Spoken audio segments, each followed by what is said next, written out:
Tak mau kalah dari Ferry Irawan, Vena Melinda ikut gugat cerai suaminya.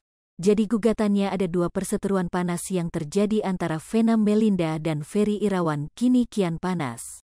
Babak baru kini akan terjadi di gelanggang Pengadilan Agama Jakarta Selatan.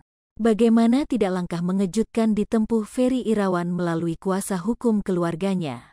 Ferry Irawan secara resmi memasukkan gugatan cerai lebih dulu ke Vena Melinda pada 7 Februari 2023. Keputusan Ferry yang menggugat cerai Vena Melinda lebih dulu mendapat pesan menohok dari Hotman Paris. Tak mau kalah, Vena Melinda juga menggugat cerai suaminya Ferry Irawan. Suaminya gugat cerai, Vena juga gugat cerai, jadi ada dua gugatan sekarang, kata Hotman Paris. Hotman Paris mengaku tak peduli jika Ferry Irawan yang menggugat Vena Melinda lebih dulu. Pokoknya cerai, kata Hotman Paris. Namun Hotman Paris belum tahu gugatan mana yang akan diperiksa lebih dulu. Yang jelas Vena tidak mau lagi sama dia, sebutnya. Hotman Paris bahkan sudah bisa membaca akal bulus Ferry Irawan yang menggugat cerai lebih dulu. Jadi nanti dibuat seolah-olah Vena yang memukuli dirinya itu mau dipakai nanti putusan itu untuk perkara pidana, pikirannya kita nggak tahu, jelas Hotman Paris. Dia kan mau mengatakan bahwa seolah-olah bukan KDRT, sebutnya. Hingga akhirnya Ferry Irawan buru-buru menggugat cerai Vena Melinda. Sebenarnya yang butuh perkawinan ini siapa sih? Yang butuh uang belanja siapa sih? Yang butuh uang Grab dan uang pulsa siapa sih? Kan yang laki yang 3 bulan ini minta uang, katanya.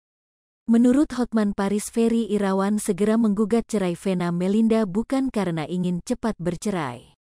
Maksudnya nanti kalau kita tidak hadir maka akan dia pakai putusan itu seolah-olah dia benar, tapi kita akan hadir, jelasnya. Kita akan bantah dan kita akan bilang bahwa benar terjadi KDRT gitu loh, kan ada bukti medis semuanya, pungkasnya. IMEI sama dengan 0.4S lebih besar dari. Sehingga saat ini ada dua gugatan cerai di Pengadilan Agama Jakarta Selatan. Padahal semula Abi yang minta maaf, tiba-tiba minta cerai, pasti ada pembisik itu, kata Hotman Paris. Maksudnya dia kan kalau kita gugat, dia tidak hadir, maka pengadilan akan mengabulkan gugatan cerainya. Nanti seolah-olah Vena itu memukuli diri sendiri, itu akan dipakai di pidana di Surabaya, jelas Hotman Paris. Tapi kita kan nggak bodoh, kita akan membawa segepok bukti medis bahwa benar terjadi KDRT, yang penting cerai, pungkasnya. Hai pemirsa Sri Popo TV, jangan lupa komen, like, dan subscribe, serta tonton terus berita-berita terupdate lainnya ya.